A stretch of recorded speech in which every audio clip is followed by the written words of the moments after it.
The back-to-school champion parent with a Sagicor Bank unsecured loan. The time by Sagicor Bank is CVM News at 7 Wednesday headlines, courtesy of Heart NSDA Trust, Jamaica's Human Development Agency.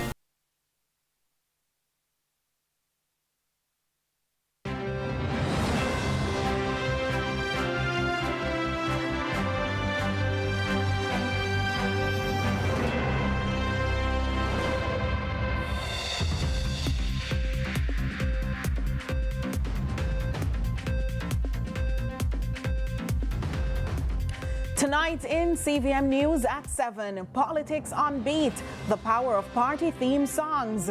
ECJ clarifies voter ID verification rules. Father in custody, 2 young boys dead in St. Anne.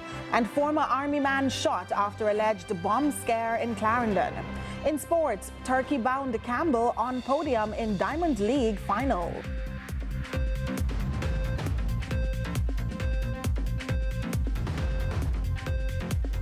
News at 7 Wednesday headlines, courtesy of Heart NSDA Trust, Jamaica's Human Development Agency. The Jamaica Debates Commission presents the General Elections Debates in association with Scotiabank, Forever Future, Kendall, The Taste of Quality, Flow, NCB, Arc Manufacturing, Water, JN Group, Lasco Foundation, Pan Jamaica Group, Miss Birdie, H&L Homes, and VM Group. See the leaders' debate between the 2 major political parties live August 28 at 9 p.m. It's a political must-see. Don't miss the General Elections Debates presented by the Jamaica Debates Commission. Watch, listen, decide, vote. CVM News at 7 Wednesday, courtesy of... Your love lives on with life insurance from Sagicor.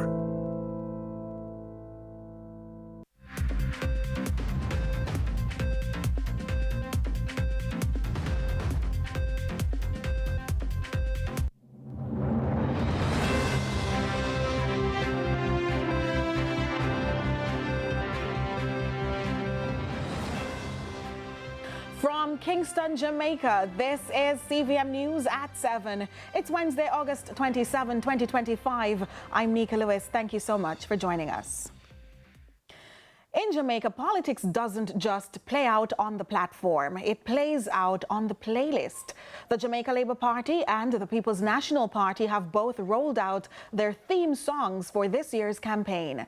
But what do these songs really mean for the parties, for the people, and for the culture? Raymond Morrison tells us more.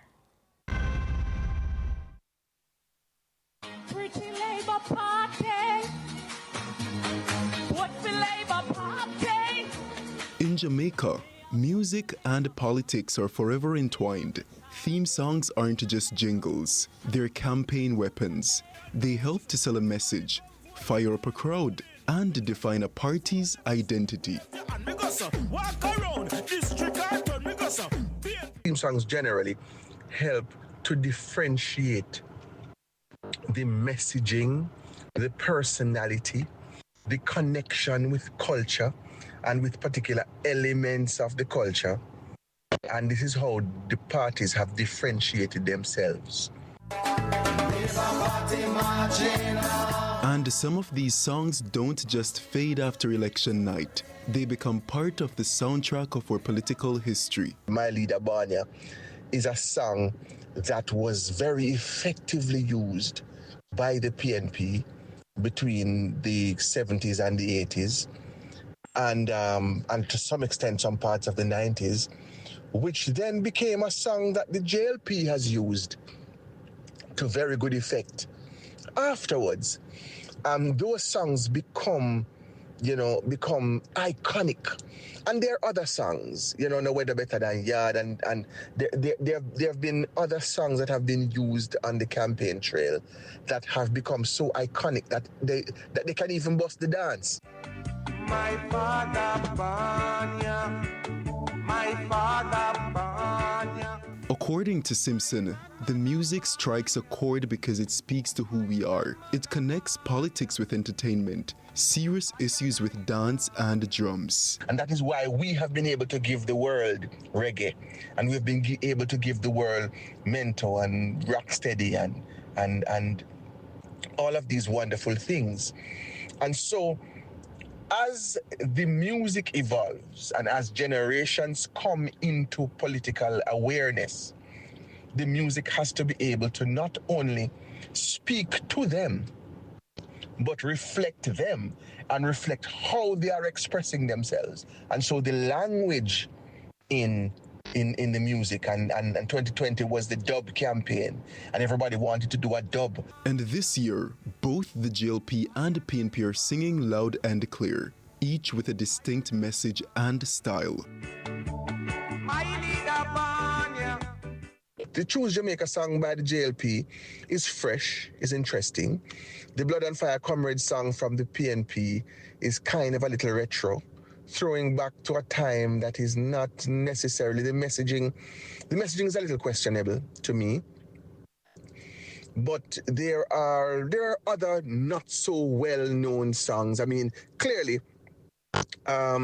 you know, the Pretty Labour Party, Pretty Little Flowers, came just before the election date was announced. The JLP jumped on that, and that has gone viral.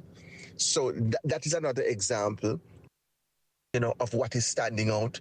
The big man, and just who run the island, and just who got the best plan, and just Politics on Beat, where campaign strategy meets sound system energy. In Jamaica, the songs don't just rally the party faithful.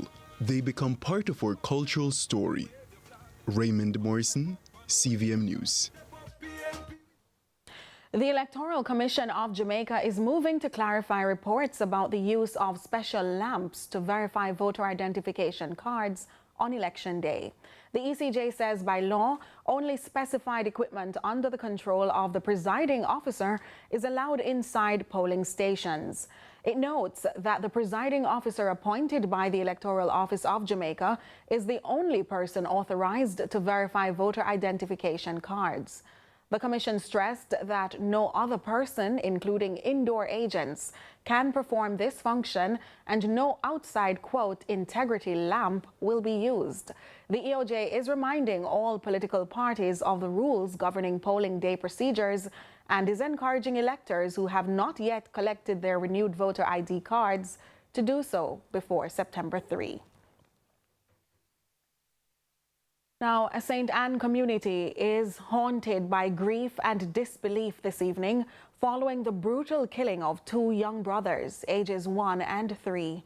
The tragedy has left relatives, neighbors, and law enforcement shaken. Akeem Oret has this heartbreaking story, but ahead of this report, we issue a trigger warning based on some graphic details. Two tiny bodies, two promising lives, now silenced forever. Little Amir Saunders, just 1 year old, and his 3-year-old brother Shamir Henry were found dead near their home in Swamp, Monique, St. Anne. According to DSP Rowan Elliott of the St. Anne Police Division, the case is especially devastating, noting the parents were separated. The common law girlfriend, which is the mother of both children, they were separated, and she came back yesterday. So not sure what happened, as we were told that there's still a pot of ganja tea, a pot with weed in the house now as we speak. So it's alleged that he may have drunk that. As to if something else was added, I am not sure. A dispute broke out between Saunders and Henry. Henry reportedly ran from the house to protect herself and seek help from police, leaving the children behind. Shocked residents are struggling to comprehend the horror. One resident says, for a quiet community like Swamp, such gruesome deeds should have never been done. This nothing happen. We never hear the two baby are dead in the money yet. You know if it happen. It's not look good. Oh, and then if some appearance, and if you get something done to them head or something and tap the foolishness. A grieving grand aunt insisted the suspect, who is now in custody, had no history of drug use. He no smoke, you know. He don't smoke. He neither smoke cigarette, tobacco, nothing. He no smoke when he go one quiet like a picnic. So it surprised me now to come and here say, then find ganja tea and him drink ganja tea. It surprised me. When officers arrived, there were no sign of the boys, only chilling trails of blood. The search that followed brought the darkest discovery: the bodies of the two brothers, their tiny forms covered in dirt. Two families are now left shattered. A mother robbed of her children, a community robbed of its peace, and two little boys robbed of the chance to grow. Akeem Oret, CVM News. The police are investigating a shooting incident involving a former Jamaica Defense Force JDF member who was shot during a dispute at an auto parts store in Clarendon. Sources say the former JDF member claimed he had a bomb and threatened to detonate it. Police and soldiers are investigating a shooting incident and the discovery and destruction of an explosive device on Tuesday in Clarendon. According to reports, about 1 p.m., a former JDF member from Yorktown visited an auto parts store in Osborne Store to seek a refund on previous purchase. The police say the suspect had purchased car parts at the location, which he later claimed were defective. On Tuesday, he returned to the location with a black plastic bag, claiming it contained a bomb and threatened to destroy the building. Investigators report that the ex-soldier then tried to enter the office, which prompted the business owner to discharge his licensed firearm. The suspect was shot in the shoulder. A panic alarm was activated and a security team responded. The team disarmed Corey and seized a firearm and ammunition. He was taken to hospital where he was admitted, which he later claimed were the wrong items. On Tuesday, he returned to the car mart carrying a black plastic bag, claiming it contained a bomb, and threatened to destroy the building. Investigators report that Corey then tried to enter the office, which prompted the business owner to discharge his firearm. Corey was shot in the shoulder. A panic alarm was activated and a security team responded. The team disarmed Corey and seized. The number of murders in St. James moved up Tuesday as detectives are investigating 2 homicides in 2 separate incidents. The first case occurred in close proximity to a gas station in Ironshore in an area known as Banana Walk. According to reports, at about 3 in the morning, loud explosions sounding like gunshots were heard. The police were informed. They proceeded to the gas station, but nothing unusual was detected. The officers received further information and went to Banana Walk, where they saw a man lying in a chair at the front of a shop who turned out to be motionless with what appeared to be gunshot wounds to the head. Investigators are awaiting an official identification, even though there are suspicions and reference of the name of a resident from the parish. Meanwhile, sometime after that body was discovered, officers were called to the community of Blythston in Adelphi, where 19-year-old Dante Jackson of Content District was also shot dead. According to reports, persons alerted the police after hearing explosions, and Jackson's body was found lying inside a shop. Our news package continues in a moment.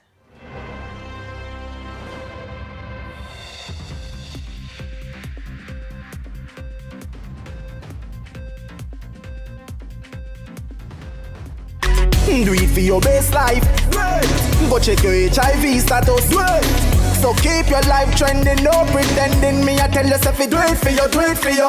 Every time you are link with a condom. Coulda husband, coulda wife, coulda be a random. Condom connect and protect your profile. Be your own fan. Do it for your best life. Do it for your best life. Don't put yourself at risk. Condom connect every time. Do it for your best life. The following is a paid announcement by the Jamaica Labour Party. If anybody is to give us advice on good policies, it cannot be the PNP that wrecked Jamaica in their 22 years in office. When the PNP signed a deal with the JPS that didn't benefit the customers, that wrecked you and wrecked Jamaica. This is the first time in history that the Jamaica Labour Party is going to get an opportunity to renegotiate a brand new JPS license. And for the first time, we are in the driver's seat. After they negotiated a flawed JPS contract in 2001 and came back and did the same thing in 2016. Who you want to negotiate this license? Because guess what? You see the whole deal? You see the whole license? You see the whole lies what them have? See it? The proceeding was a paid announcement by the Jamaica Labour Party. This is your reminder on how to mark your ballot. Easy and confidential. When you receive your ballot, take a moment to read it carefully. Mark your ballot clearly with an X beside the symbol of the candidate of your choice. Use only the pencil provided. Make sure it is visible. Once you're done, fold the ballot as instructed and return it to the presiding officer. Your vote is your voice. Make your mark, make it count. I thought we were going on a vacation. But it's more like 3 vacations in one. Franklin D Resort and Spa welcomes you to a gem in Runaway Bay, where you'll experience a truly authentic Jamaican escape. And yes, everything's included, from spacious 1 to 4 bedroom suites to your very own vacation nanny, from check-in to check-out. Jamaican owned with service that smiles. Call us now for rates. Franklin D Resort and Spa. Easy to get to, easier to love. Every generation brings new hopes and ambitions. For 55 years, Sagicor has been helping Jamaicans to realize their dreams. As we celebrate our past, we look forward to continuing that legacy of trust, providing support and financial solutions for the next generation to succeed. Sagicor, building trust, one generation at a time.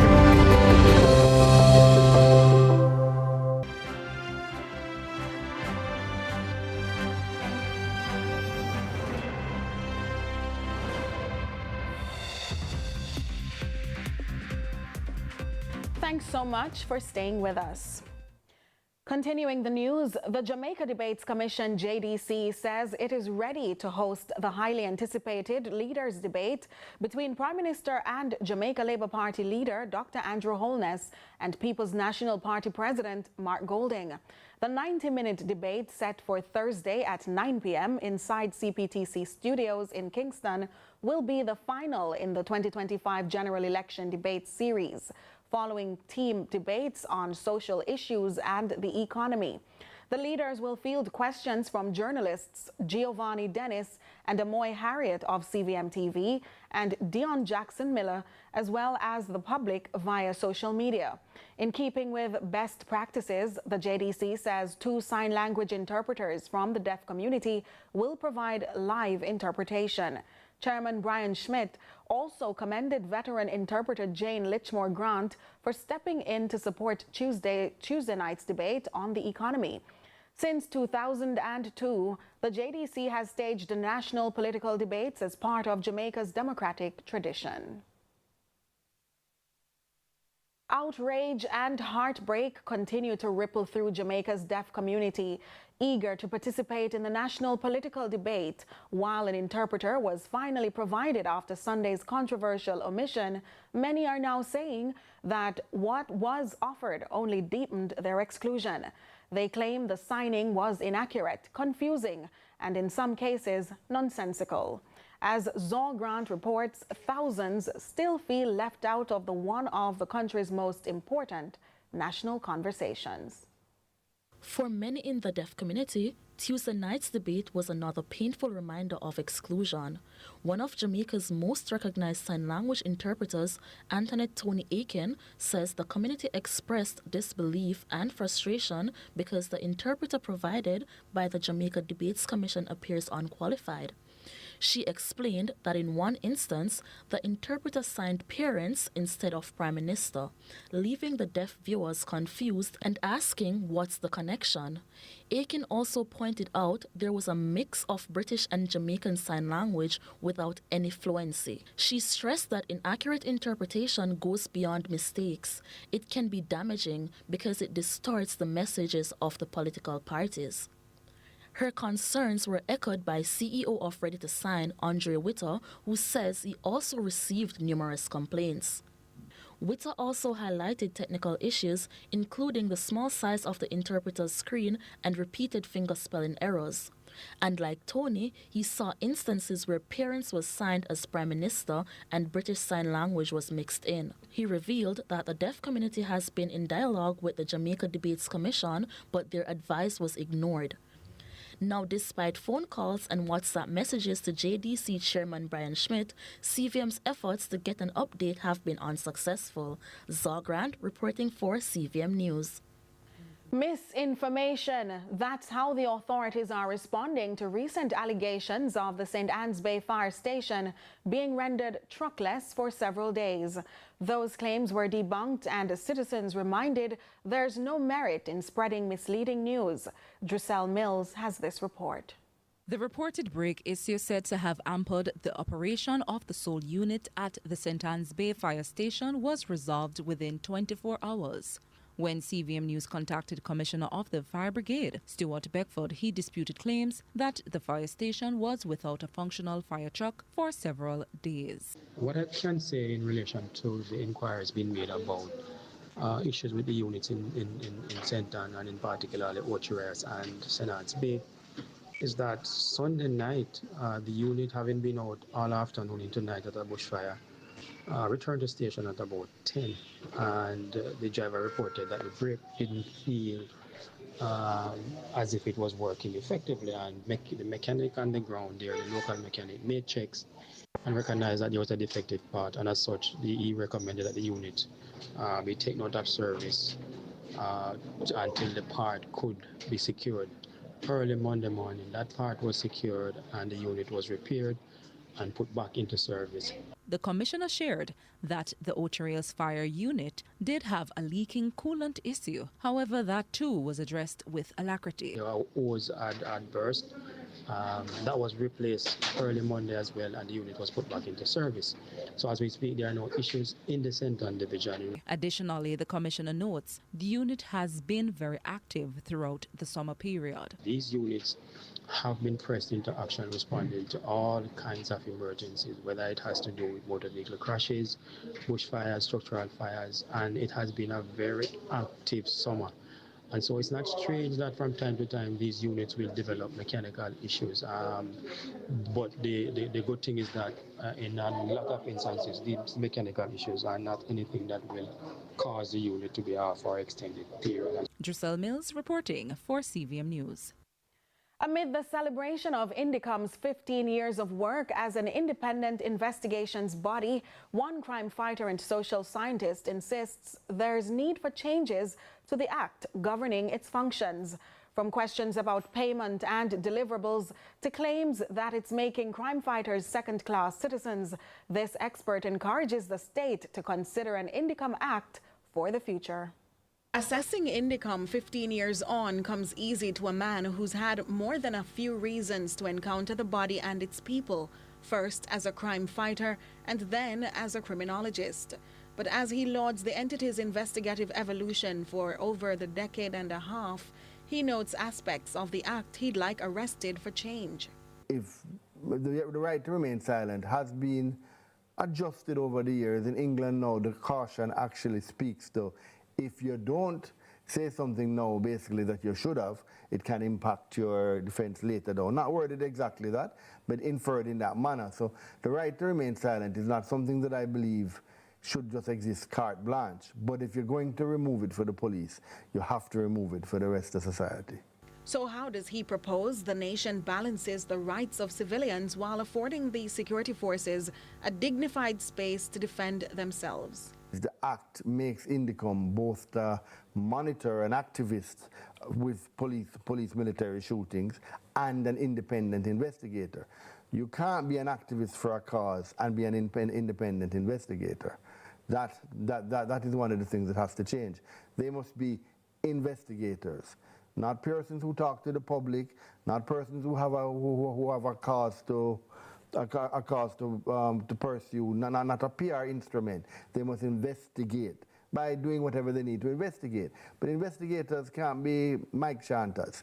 An investigator is a scientific role, and you report straight to the authority. Dr. Mackay also notes the mystery of who pays their foreign workers and what those deliverables could be. If those payments come from anywhere other than from the government of Jamaica, then that external entity that may be paying that salary would have certain expectations that they would get as a result. Suppose that expectation is a certain amount of police officers charged, or a reduction in shooting incidents. These are not things that should be in the hand of independent investigators. They mustn't be shrouded by that. An independent investigator is an independent investigator. So they can't be taking monies from persons who have a dog in the fight. Whether they be human rights organizations or local, international, or anything, that must be a bar. You're an independent investigator working for the government of Jamaica. You must not be able to take money from any private body, international or local. But that's not all. He says some Indecom personnel accessing personal information in relation to the security force personnel end up in courtrooms representing the very suspects lawmen are tasked to detain and save society from. I think the level that they actually dig into, they should be forced to sign some provision or something under the Secrecies Act or something, because I have known persons who have been investigators there, and you know, you have to give them a lot of information, and they go, and sometimes they push harder than they should, and then that same person became a defense counsel. Which then defends criminals. So if you're going to have to give them a lot of information, not necessarily intelligence, but a lot of information, and you in some cases may even be exposing persons, then you have to force them legally not to be able to repeat that information after that. We now feature a day in the life behind the ballot.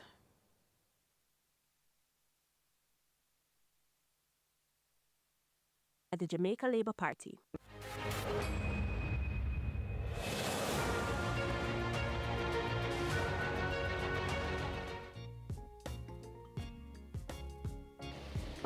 Hi Jamaica, welcome to CVM TV, a day in my life behind the ballot. My name is Damian Young and I'm the Jamaica Labour Party candidate for Northwest Manchester. Come with me as I show you what a day in my life looks like.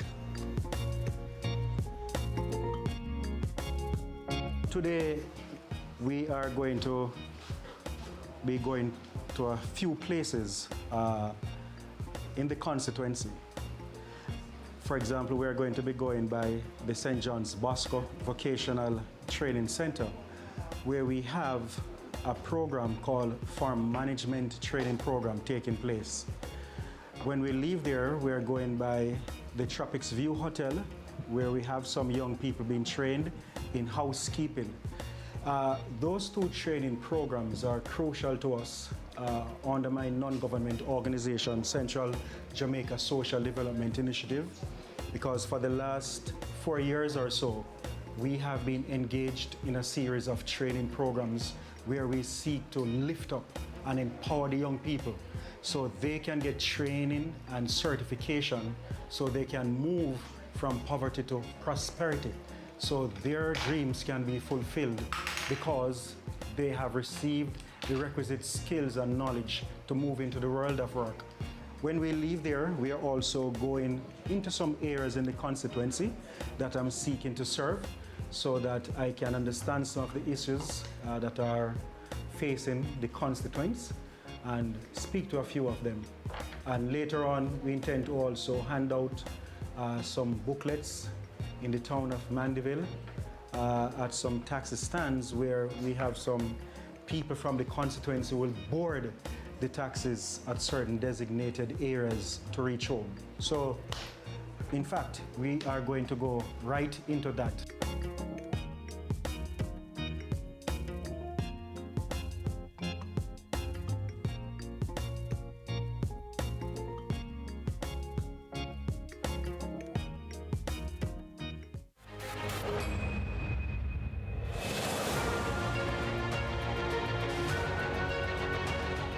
This feature was brought to you by the Jamaica Labour Party. More to come after the break.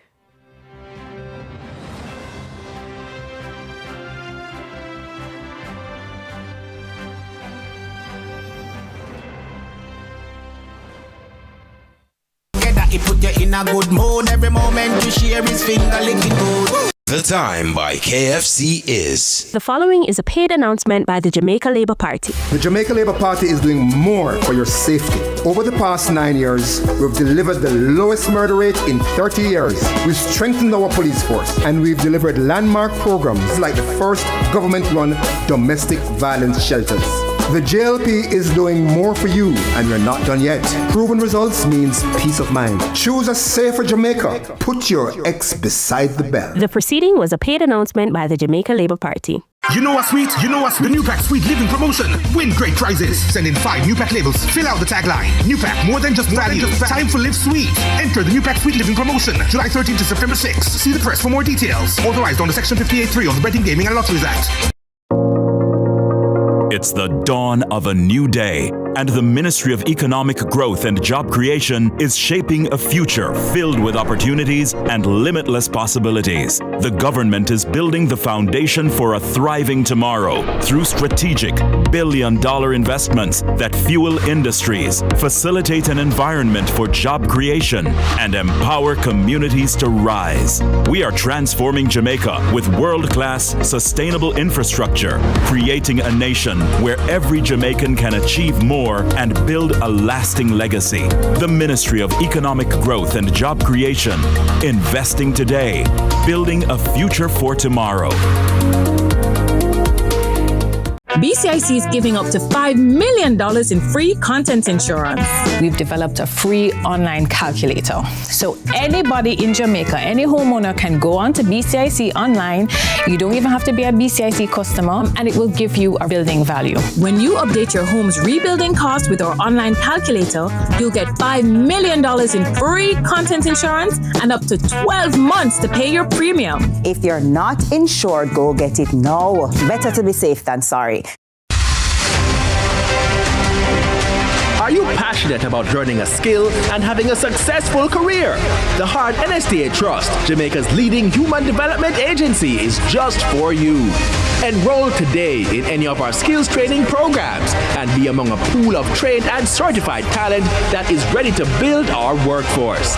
Come to Hard to develop your skills and competencies. Where there is a skill, there is a way.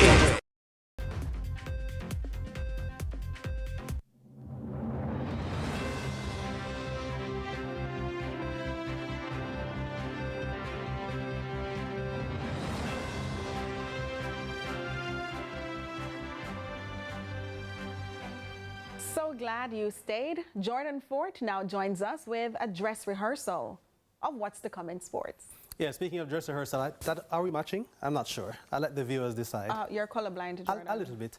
But I'll tell you what, who's not colorblind? Jamaica's athletes preparing to compete in the Diamond League. They say diamonds are forever, right? Indeed. And we have several Jamaicans who are vying for a chance to win the Diamond Trophy in their respective events.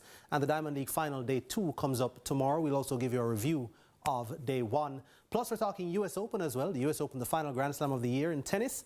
That's going on. Some shock results and some straightforward results. We'll give you all of that and more in sports.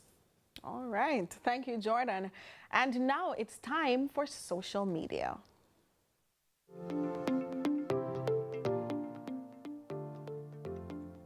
So, what's happening online today? Candidate for West Portland, Darrell Vaz, announces that this general election will be his last in representational politics. He was speaking on CVM Sunrise this morning about his political journey when he shared the news. He also conveyed that this time away from politics will allow him the opportunity to make up for lost time with his family. Let's take a look at your reactions.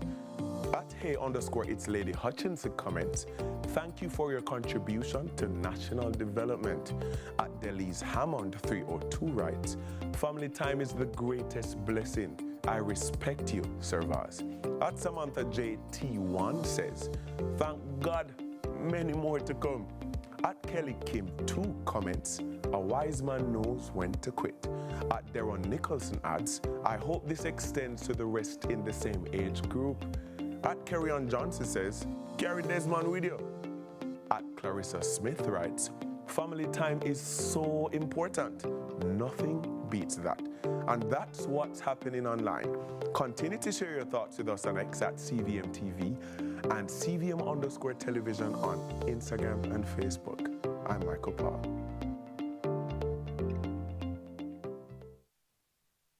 And now, regional and international news. We begin with news in the region. Prime Minister Philip J. Pierre has voiced deep concern over escalating tensions between Guyana and Venezuela, further heightened by pressure from the United States. He noted that St. Lucia, like the rest of the region, is awaiting CARICOM's unified response. That report from Choice TV, St. Lucia. Amid growing tensions between Guyana and Venezuela, compounded by U.S. pressure, St. Lucia has voiced concern, joining regional partners in awaiting CARICOM's collective stance, while echoing Barbados's Prime Minister Mia Mottley's call for the Caribbean to remain a peace zone. Prime Minister Honorable Philip J. Pierre at Monday's pre-cabinet press briefing informed journalists that the nations are allied states and it would be best if they resolved this conflict peacefully. St. Lucia has been friends with Venezuela from 1979. It is the late Sir John Compton who had an official visit to Venezuela in 1979. But we are concerned about the situation, very concerned. And St. Lucia has taken a position that the internal affairs of countries we do not get involved in, but we are very concerned at the regional impact of the conflict between Venezuela and Guyana. In Trinidad and Tobago, amidst criticism over a stance on the ongoing tensions between Venezuela and the United States, Prime Minister Kamla Prasad-Bissaser is unbothered and unapologetic. We hear from CNC3. And while the Prime Minister has been accused of causing a fracture in CARICOM through her unilateral support of the presence of the U.S. Navy near Venezuelan waters, Prasad-Bissaser said other CARICOM members stated their position even before her statement on Saturday. The Prime Minister told CNC3 News that CARICOM unity had been fractured before her comment, as St. Lucia, St. Vincent, Grenada and Dominica had already backed Venezuela while condemning the U.S. when it released a statement under the banner of ALBA, an intergovernmental group made up of Caribbean and Latin American nations. The Prime Minister said whether CARICOM likes it or not, the U.S. has the capacity to disrupt the drug networks, and to partner with the Americans is not to undermine the Caribbean region, but to defend it. Prasad-Bissaser said while people are calling for collaboration with CARICOM, it is the TNT taxpayer that is footing the bill for illegal Venezuelan migrants in the country. Kamla Prasad-Bissaser said, like it or not, her government's position for the next 5 years will be Trinidad and Tobago first. The Prime Minister said thousands of citizens are being murdered, and she indicated that just yesterday, an elderly woman was sexually assaulted by someone believed to be an illegal immigrant. And in international news, President Donald Trump said Monday night that he's firing Federal Reserve Governor Lisa Cook, an unprecedented move that would continue a sharp escalation in his battle to exert greater control over what has long been considered an institution independent from day-to-day politics. We turn to France 24. Tensions are reaching a boiling point between U.S. President Donald Trump and the Federal Reserve. In a letter published on Truth Social, the U.S. president announced he was removing Federal Reserve Governor Lisa Cook from her post, effective immediately. He accuses her of committing mortgage fraud. The American people must be able to have full confidence in the honesty of the members entrusted with setting policy and overseeing the Federal Reserve. In light of your deceitful and potentially criminal conduct in a financial matter, they cannot and I do not have such